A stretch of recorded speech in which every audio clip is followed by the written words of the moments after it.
This is my 2007 FJ Cruiser, and it has no doors on right now because I'm actually gonna be restoring and upgrading this to be my future daily driver. I actually drove 4 to 5 hours to go get this car down in South Georgia, out in the boonies, to go rescue this car because it was too good of a deal. I got it for $4,000, but I'm gonna be honest, it was in a horrible state. They spray painted the whole car. I could tell this was like they went off-roading and just beat this car up because it was in a lime green spray paint and it was so crusty. Like it was not a proper paint job, and it was, I'm gonna be honest, it was really ugly. It was all my friends and my mom was laughing at it because it looked funny. They said it looked like a big tennis ball, but they didn't see the vision. I let them laugh. They didn't see the vision that I had for this car. Now, I'm gonna be honest, I used to really not like this car. I used to think they were all ugly. It kind of grew on me. It's kind of, if you think about it, it's kind of a combination of a couple cars. Like a 4Runner, Jeep, maybe even a little bit of Bronco. Maybe if you squint at it a little bit, no. Maybe not. But yeah, I think it's a with the right mods, if you make the right mods to it, I think it will look pretty good, and I feel like it has a lot of potential. I already got a head start on sanding off all the green and also taking off all the doors, obviously, as you can see. And I probably should have recorded that because there's a bunch of loose bolts and hinges everywhere. Yeah, I probably should have recorded that. This is gonna be really fun for y'all to watch. Maybe not so much for me, but it's gonna be a cool experience. I've never done anything like this at all, or record myself at all on YouTube. So a lot of firsts over here. But yeah, that was everything. Let's go and get started. Okay, I'm gonna be honest, everything is scattered everywhere, so expect a little bit of a mess. But in this video, I'm gonna be sanding down all of the doors and panels that I've unbolted from the car. And it's gonna be a total of 6. It's gonna be the driver door, the back doors, the rear hatch, and then the front hood. So I'm gonna first I gotta make a phone call. I gotta phone a friend that actually knows how to paint and knows how to do this stuff. He's gonna give me some pointers before we actually start, so I don't mess up too much before. So yeah, let's get started then. I'm gonna make the call, bro. I'm gonna make the boss call. Moshi Mosh. It's time, bro. So what's the game plan here, bro? You're the master painter, bro. Sand everything with 180. How do we know like how much we're supposed to sand? You just want to avoid going down to metal. Basically, what you're feeling for is for it to be smooth. Well, it might go down to metal if you do it too much, but you're just looking for it to be smooth. Oh, okay. Like when you touch the surface, you don't want to feel any ridges. You don't want to feel any imperfections. You want the surface to be completely level. The layer doesn't really matter. What comes off basically, because like that just means that the paint adhered differently in different areas, you know. So that's like a flat layer, a smooth layer that the next layer can go on. Okay. You gotta be careful around the edges. Whenever you're around edges, corners, ridges, right? Like. Okay, I see. Like so right here, you went down to metal a little bit. I can see it. Yeah, right you see. Yeah. And then on the, for example, like on the window, the crevices, like near the actual glass. Yeah, so right there, the paint is pretty bad. You want to go in there with 180, like with your hand, kind of like fold the sandpaper, and like get in between the crevices in the window. And make sure you get it even and smooth, because if not, when we paint, like this happened to my Beamer. Like on my Beamer, I didn't make sure that I got that crevice really well, and my black paint started flicking off. So just make sure you go 180, 180, 240, 220, like smooth in there, bro. Also, bro, also like consult YouTube and stuff like that. YouTube's also a good thing. Yeah, I'll ask the YouTubes, bro. The YouTube gods, bro. Bro, you know what's pretty good too? What? ChatGPT is also pretty good. No, it's not, bro.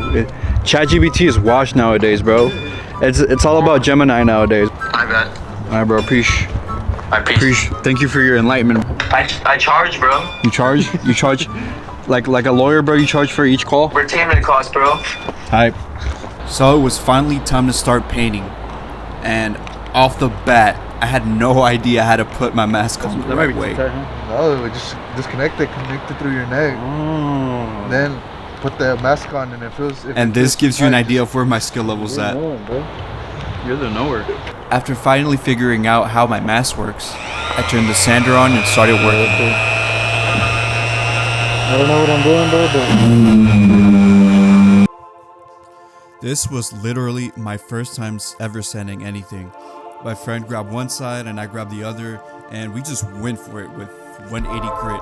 We had no real strategy. It was just pure intuition, which, yeah, probably wasn't the best approach, as you'll see in the future.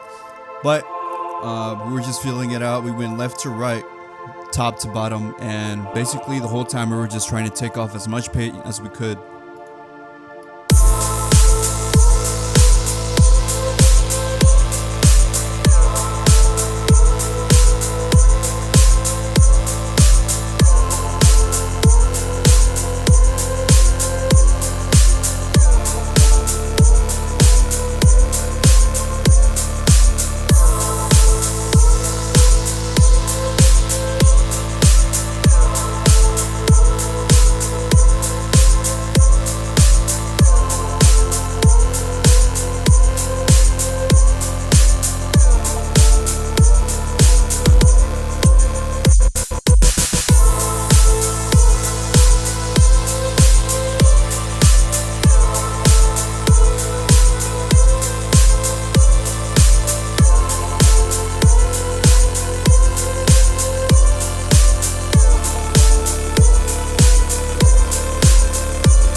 Alright, we got done with both front doors, and it was time for the first checkpoint, and phoned my friend again to see how well we did so far, and everything seemed good so far.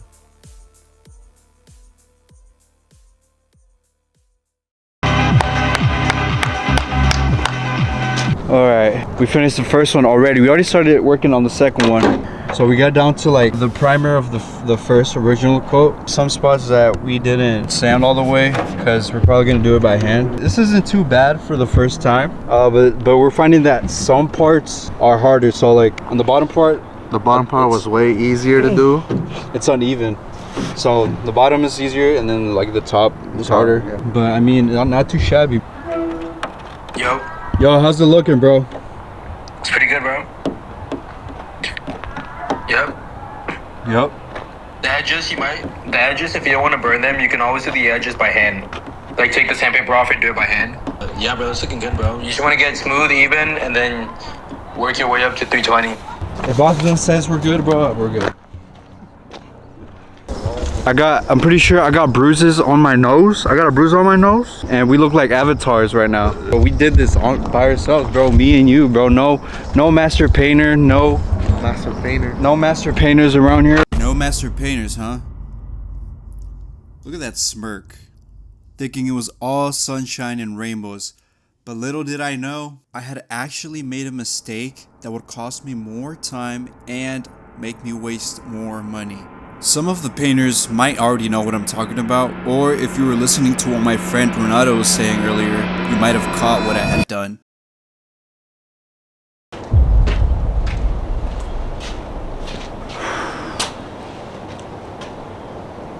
So it seems I have made a mistake. It's not that I sanded wrong or that I made like a huge mistake, but I could have saved a lot of time. I sanded pretty good, actually. I sanded so good that I sanded way too much. I sanded way more than I had to, basically.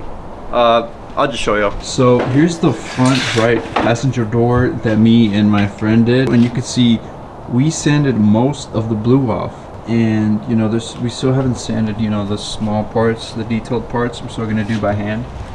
But we could have just not done that and just sanded the top layer off, which is, you know, the blue.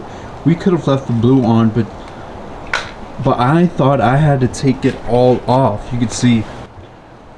Alright, now that I showed y'all what the panel looks like, I'll go further into detail to explain everything. When I bought this car, it was covered in a lime green color that looked like it was spray painted from a can. There was no proper prep, no primer, just green slapped on top. Once I started sanding the green off, I realized that there was more layers underneath. There were a total of 5. First being the primer from factory and the factory color, which was a silver. Then there was another layer of primer when it was painted correctly. And then there was a blue. And finally there was a spray painted green on top, which I had already sanded off previously. I thought I had to sand down all of the blue off in order to be able to paint a new color on, just like I did with the green color that was on originally. But what my friend was trying to explain is that I did not need to go that far. I only needed to sand enough so the surface was smooth and ready.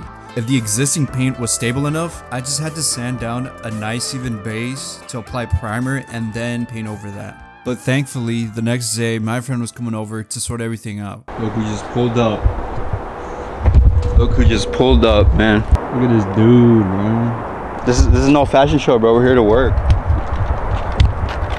This is my friend Renato, aka the master painter, aka the knower. Basically, he knows how to paint, and he's the guy from the phone call earlier. What's good, bro? What's up? I gotta pat you down, bro. What do you think, coach? What's up? Did it look good or no? Yeah, this looks good. This looks like it's ready for, like, you know, primer. Where are your gloves? I bought some automotive tape. Gloves. I'm gonna be honest, bro. I think we ran out of gloves, bro. Nah, bro. You got soft hands, brother. That's what you asked for gloves, bro. I know. Finally, with Renato here, I felt more confident to be able to tackle the job and get things done. We started sanding down the door jamb by hand because we couldn't get to it with the orbital sander, making sure everything was nice and smooth.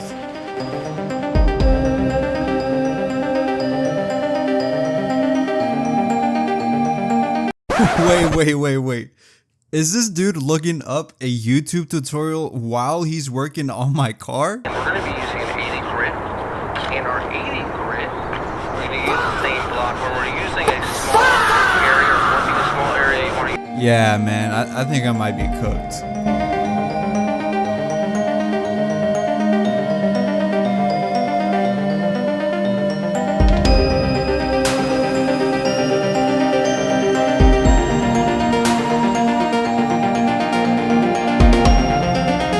After a few minutes, I came back with all the materials and supplies that we needed. Alright, what do you need right now, bro? Let me know. Where'd you put the gloves, bro? The gloves are right here. You got degloved? Let me glove you up, bro. You know what that is? Yeah, bro. Here we have a wild Renato standing down with the 180, I believe. Bro, there's a there's a maybe he's talking to me right now. violation, bro. I'm not wearing my mask. Look at the technique. Look at that right there. I'm not sure what that technique is called, but it's working. But look how it's shaving off. Look at that paint right there. It looks like powder. If he blows it right now, I don't have my mask on. Blow it, bro. Bro. Okay, he folded it once. Ooh, there's that swirl technique I was talking about earlier. You do swirls, so like if you're sanding by hand, you want to do swirls. Because like if you in here, if you just went like that, like it creates uneven like it creates like lines, right? And so like you would see it from one direction, you would see lines across everywhere. So like if you do circles, it makes it more even. You just gotta know, bro. It looks like he's really good at that. Right there. So my dad, bro. After a quick banter session, we got back to work to finish off the last remaining door.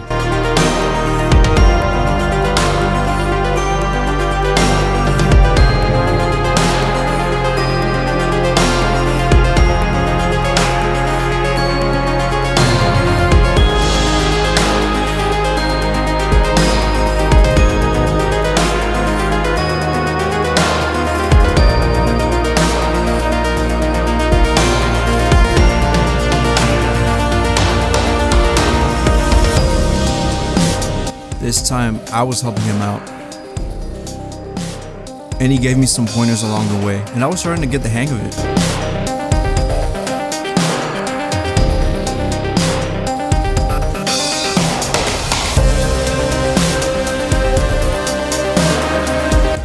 With Ronaldo's help, we flew through the last 2 back doors, and it was time for the last bit of work.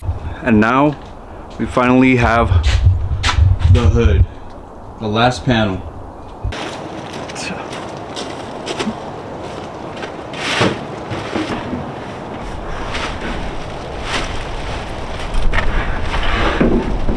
So this panel is actually kind of interesting. It has what I thought was a black decal on top, which people usually put on like these type of cars. I thought it was something that I could just use a heat gun and then peel it off, but it actually seems like it's painted on here. You can see where I sanded a bit more, where I sanded down the blue. You could see some of the black actually coming out under that blue right there.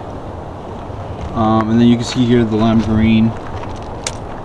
And of course, in the final stretch, I came across another problem. I wish I had a time machine so I can tell myself, Vanity, please don't pick at the mystery crack on your hood. Okay, now I really do not know what is going on with this hood. So I noticed a hairline crack on the hood of the car. So I decided to grab this knife right here and kind of pry it off because I saw that it was coming off. And there seems to be like a layer of some material. I don't know, it kind of feels like ceramic or something. I don't know.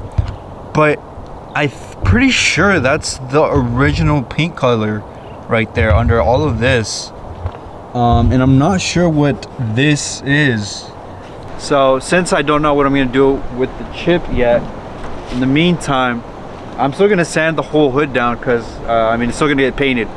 But this time, it's just me. It's just me this time. I'm gonna be sanding it on my own. No one else is gonna help me. This is gonna be like the final test to put all of my knowledge from the past week and see what I've learned so far. It's time to lock in. Another episode of Paint Society, the channel where learning doesn't stop when a video ends. All right, let's really lock in though. This time, I have more an idea of what to do. Now I know that I don't have to sand all the paint off, and I have more of an idea of kind of what the pressure to sand everything is, where I need to sand, and just have a better grasp of everything overall. I'm starting with 180 grit and then 320 like we always do.